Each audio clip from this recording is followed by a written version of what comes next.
जब quality stocks गिरते हैं तो मार्केट सिर्फ प्राइस देखता है, लेकिन स्मार्ट इन्वेस्टर बिजनेस देखते हैं।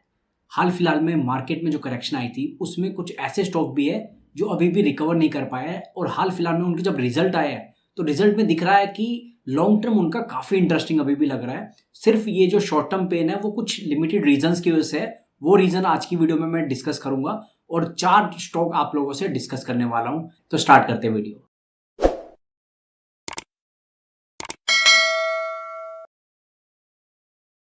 तो आज की सबसे पहली कंपनी है बजाज हाउसिंग। बजाज हाउसिंग अगर 2024 में आप इसको ट्रैक करते थे, जब इसका आईपीओ आया था तो काफ़ी क्रेज था लोगों में, क्योंकि हो भी क्यों ना काफ़ी स्ट्रॉन्ग पेरेंटेज वाली कंपनी थी और ग्रोथ रेट भी पिछली काफ़ी अच्छी दिखा रही थी। तो वहां से अगर आप देखेंगे स्टॉक में भारी भरकम करेक्शन देखने को मिला है। लगभग 180 के लेवल भी इसने टच कर दिए थे उस टाइम पे, और आज के टाइम पे ये 87 के करीब पे ट्रेड कर रहा है।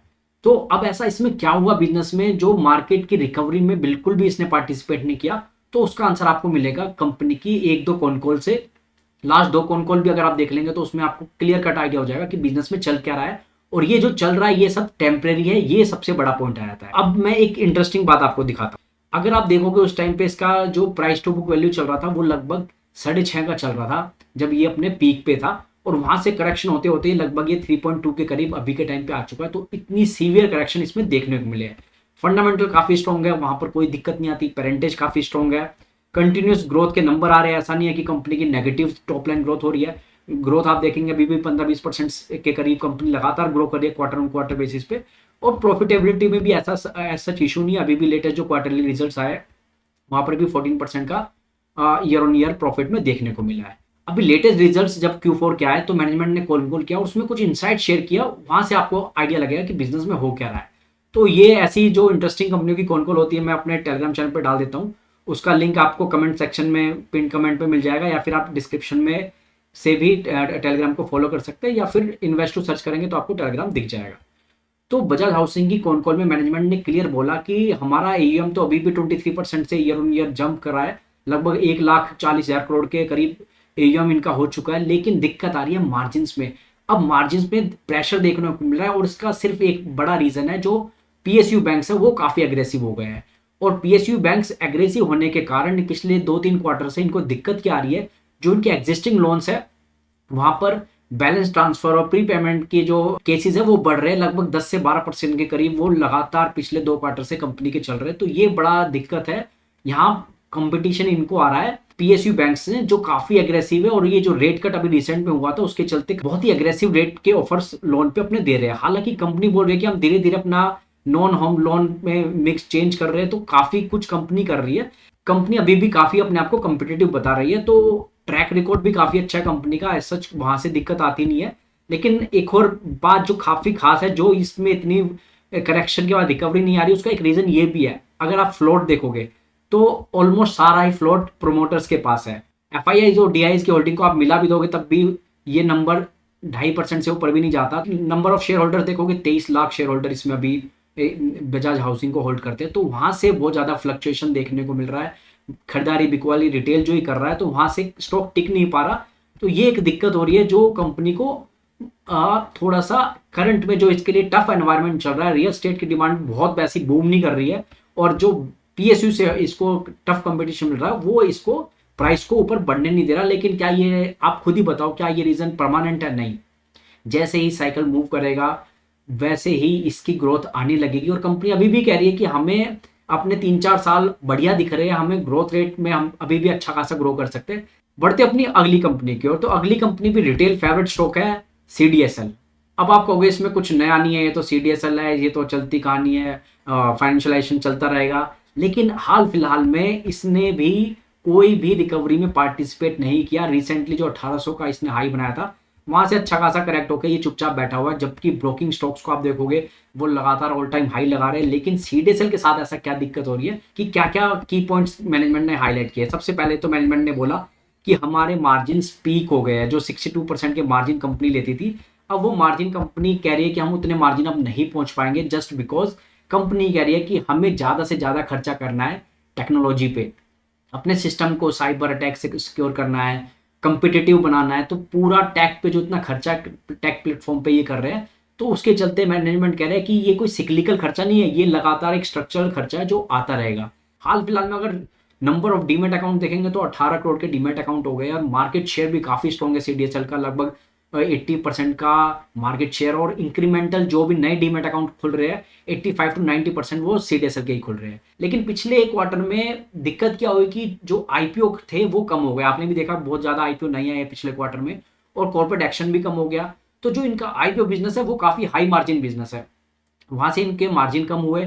इसके बाद सेबी ने एक जो इनकी सीवीएल जो केआरए करती है अलग से इनकी सब्सिडरी है, वहां पर उन्होंने जो केवाईसी होता था उसमें उसकी फीस में कटौती कर दी है। और फीस में कटौती भी अच्छी खासी, कहीं पर 20% है और कोई न्यू केस जनरेट करता है तो 70% तक की कटौती वहां पर कर दी है। तो वहां से भी कंपनी के रेवेन्यू को हिट लगता दिखा।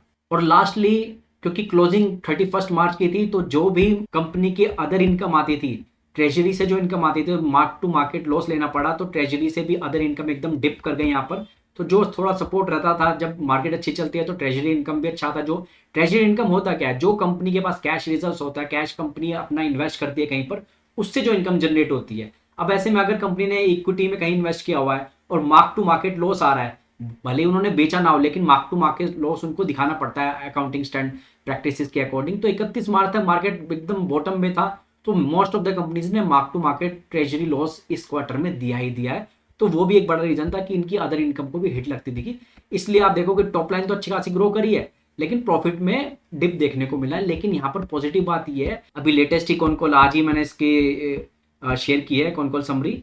तो यहाँ पर आप देखोगे कंपनी अभी भी बोल रही है कि हमें अपने बिजनेस को लेके कुछ ज्यादा दिक्कत है नहीं, और पाइपलाइन में आईपीओ भी काफी स्ट्रॉन्ग है। तो वहां से भी अब हमें स्टेबिलिटी दिख रही है। मैनेजमेंट काफी कॉन्फिडेंट है कि अभी भी जो पेनिट्रेशन है सिर्फ 9-10% का है डीमेट अकाउंट्स का इंडिया में। तो ये अगर डेवलप्ड कंट्रीज की बात करो तो 25 से 50% होता है। तो ग्रोथ का स्कोप बहुत ज्यादा है और हमें पता है ग्रोथ बहुत ज्यादा है, इसलिए हम अपने आप को आज से ही टेक सेवी, टेक रेडी कर रहे हैं ताकि हमें आगे दिक्कत ना हो, इंफ्रास्ट्रक्चर बढ़ाने की कोई दिक्कत ना पड़े। तो ये कुछ चीजें हैं जो टेम्परेरी तो दिक्कत दिख रही है, लेकिन जैसे जैसे मार्केट आगे बढ़ेगा, इंडिया की मार्केट फाइनेंशियलाइजेशन थीम काफी बड़ी है, तो इस कंपनी को डायरेक्ट बेनिफिट मिलता दिखेगा, इसमें कोई बिल्कुल भी दो राय है नहीं। अब बढ़ते अपने अगले स्टॉक की ओर। और अगला स्टॉक काफी इंटरेस्टिंग है क्योंकि market, most of the market इसको मिस कर रहा है, ज्यादा लोग इसको फॉलो नहीं करते हैं। और अब आज भी इसको एक ट्रेडिशनल ऑटो कंपनी समझा जा रहा है। मैं बात कर रहा हूँ कार ट्रेड की। कार ट्रेड का जब आईपीओ आया था तब भी थोड़ा सा ठीक ठाक रिस्पॉन्स मिला था, फिर स्टॉक ने बहुत नीचे के लेवल दिखाए थे। अगर आप देखेंगे तो स्टॉक ने पहले लिस्टिंग ठीक ठाक हो गई थी, फिर डाउन चला गया था काफी ज्यादा, और वहां से फिर बहुत अच्छी रैली आई है। और रैली आई है नंबर के दम पे, नंबर काफी सुधरते चले गए थे। इसका अभी जो रिसेंट की करेक्शन के बाद रिकवरी इसमें ठीक ठाक हो नहीं पाई है। हालांकि अभी जो नंबर आया है, नंबर काफी स्ट्रॉन्ग है। इस क्वार्टर में जो नंबर आया है, टॉप लाइन 20% से ग्रो किया है, प्रॉफिट 54% से ग्रो किया है। तो टॉप लाइन और बॉटम लाइन में काफी अच्छा इंप्रूवमेंट है। और सबसे बड़ी बात है मार्जिन, ये कंपनी 35% के मार्जिन पे काम कर रही है, जबकि ये अच्छी खासी ऑटो कंपनी भी इतने मार्जिन नहीं उठा पाती। अपना बिजनेस करते हैं सेकंड हैंड कार का, सेकंड हैंड बाइक का, तो उसमें क्लियर कट इनको मोट दिख रहा है। और वहां से काफी अच्छे मार्जिन कंपनी ले रही है। काफी वेल नोन ब्रांड्स हैं इनके, कार वाले, कार ट्रेड, श्रीराम ऑटोमॉल, बाइक वाले, इनके नाम से आप जानते ही। और मैनेजमेंट ने बताया कि जो OLX में अब इन्होंने एलाइड बायर और वेरिफिकेशन शुरू कर दिया है, तो वहां से OLX में ऑलरेडी बायर जो है वो 6 टाइम ज्यादा है सेलर के मुकाबले। तो यहाँ से ये कंपनी खाली अब ये ट्रैफिक प्लेटफॉर्म वाली कंपनी नहीं बनेगी, ये ट्रांजैक्शन प्लेटफॉर्म वाली कंपनी बनती दिखेगी। तो एक अलग ये एवेन्यू निकल के आ रहा है कंपनी के सामने। जो एग्जिस्टिंग बिजनेस है बहुत अच्छा कर रहे हैं। इंडस्ट्री को आप देखोगे तो इंडस्ट्री ने भी 30% से ग्रो करी है, ऑटो इंडस्ट्री ने तो। और टू व्हीलर की इंडस्ट्री में तो हीरो मोटोकॉर्प और इसके सेल्स के नंबर इस अप्रैल के भी आप देखोगे तो काफी बेहतर आए थे। तो ये ओवरऑल दिख रहा है कि कंपनी अपनी OLX डिवीजन पे भी काफी अच्छा काम कर रही है, AI की हेल्प ले रही है। AI के टूल्स की वजह से काफी मैच मेकिंग और ऐसे कुछ टूल्स उन्होंने निकाले जहां से भी बहुत ज्यादा डिमांड अब OLX पे भी इनकी निकल के आ रही है। और बिजनेस में ऑपरेटिंग लेवरेज काफी अच्छा काम कर रहा है। और मैनेजमेंट बोल रहा है कि ये भी जो मैं आपको बता रहा था कि 35% के मार्जिन पे कंपनी काम कर रही है, कंपनी कह रही है कि FY27 में लगातार इनके मार्जिन और ज्यादा इंप्रूव होते दिखेंगे। और सबसे नोट करने वाली बात यह है कि मैनेजमेंट ने बोला कि अभी जो FY26 में इन्होंने पैट पे क्लोजिंग दिया है 244 करोड़ का, मैनेजमेंट कह रहा है अगले 4 से 5 साल में 1000 करोड़ के करीब ही हम पहुंच सकते हैं। तो इस तरह के काफी बुलिश नंबर मैनेजमेंट दे रहा है। तो ये दिख रहा है कि जो टेम्परेरी दिक्कत आई थी बीच में, और अब वापस से जब ग्रोथ के नंबर आने शुरू हो गए तो मैनेजमेंट भी काफी कॉन्फिडेंट है। OLX में AI का यूज, साथ ही उसको मोनेटाइज करना, वो भी दिख रहा है कि काफी कुछ ट्रिगर इस पे बिजनेस में दिख रहे हैं। तो टेम्परेरी जो हेडविंड्स है, जैसे कि मैं आपको बोल रहा था कि ये कंपनियां जो मैं डिस्कस कर रहा हूं, सब में टेम्परेरी हेडविंड्स दिख रहे हैं, मार्केट की रिकवरी में पार्टिसिपेट नहीं किया। अब यहां पर मैं ये भी बता दूं दोस्तों, इस वीडियो में मैं सिर्फ बिजनेस एनालिसिस कर रहा हूँ, स्टॉक्स का रिसेंट रिजल्ट्स क्या है वो अपडेट आप लोगों से शेयर रहा हूँ। किसी भी तरह का बाय सेल रिकमेंडेशन मैं इस वीडियो के थ्रू नहीं दे रहा हूँ, तो उसको सिर्फ एक एजुकेशन पर्पज के लिए इस वीडियो को यूज करना। अब बात कर लेते हैं अपने लास्ट स्टॉक पे। लास्ट स्टॉक है सेरा। सेरा भी one of the favourite stock रहता था। कंजम्पशन स्टोरी की जब बात होती तो सेरा का नाम हमेशा आता था। कुछ बड़े दिग्गज इन्वेस्टर्स भी इस पे काफी बुलिश रहते थे। हाल फिलहाल में कंपनी ने कुछ ज्यादा करके नहीं दिया। उसका एक रीजन ये भी है कि रियल एस्टेट की डिमांड उतनी ज्यादा अभी बेटर आ नहीं रही है, लेकिन अब पिछले 2 क्वार्टर से इंप्रूवमेंट दिख रही है। जो लगातार लास्ट क्वार्टर में भी कंपनी ने कहा कि हमारा कंज्यूमर बिजनेस उतना अच्छा नहीं चल रहा, हमारा प्रोजेक्ट बिजनेस अच्छा चल रहा है, प्रोजेक्ट बिजनेस में हमें डिस्काउंट देने पड़ रहे हैं, इस रीजन के चलते हम बिजनेस थोड़ा अभी डाउन जा रहा है। लेकिन अब टॉप लाइन तो ग्रो होती दिख रही है। पिछले 2 क्वार्टर आप देखेंगे, लेटेस्ट अभी रिजल्ट भी आ गए थे इसके, इस क्वार्टर के भी, तो लगातार डबल डिजिट में इन्होंने टॉप लाइन ग्रो किया है।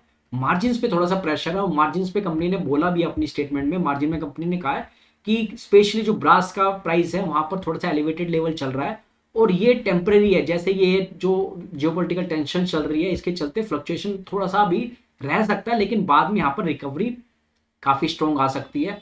और मैनेजमेंट अपने आप को ना प्रीमियम बाथवेयर में अपने आप को प्रेजेंट कर रहा है। और सेरा लक्स की बात करोगे, सेनेटर की बात करोगे, तो प्रीमियमाइजेशन इस कंपनी में चल रहा है। हालांकि अभी जो इनके सेनेटर है या फिर पॉली प्लस है, वो एक अभी नए ब्रांड है, उनको अभी भी एस्टेब्लिश होने में थोड़ा टाइम लग सकता है, अभी भी वो इन्वेस्टमेंट फेज में है। लेकिन मैनेजमेंट ने क्लियर बोला कि डिमांड के ट्रेंड अब दिख रहे हैं, और यहाँ से अगर जैसे ही थोड़ा बहुत ये जियोपॉलिटिकल टेंशन कम होती है, मार्जिन थोड़े स्टेबलाइज होते हैं, तो कंपनी टॉप लाइन तो ग्रो कर रही है, मार्जिन के इंप्रूवमेंट होने के बाद फिर बॉटम लाइन पे भी अच्छी खासी इंप्रूवमेंट आ सकती है।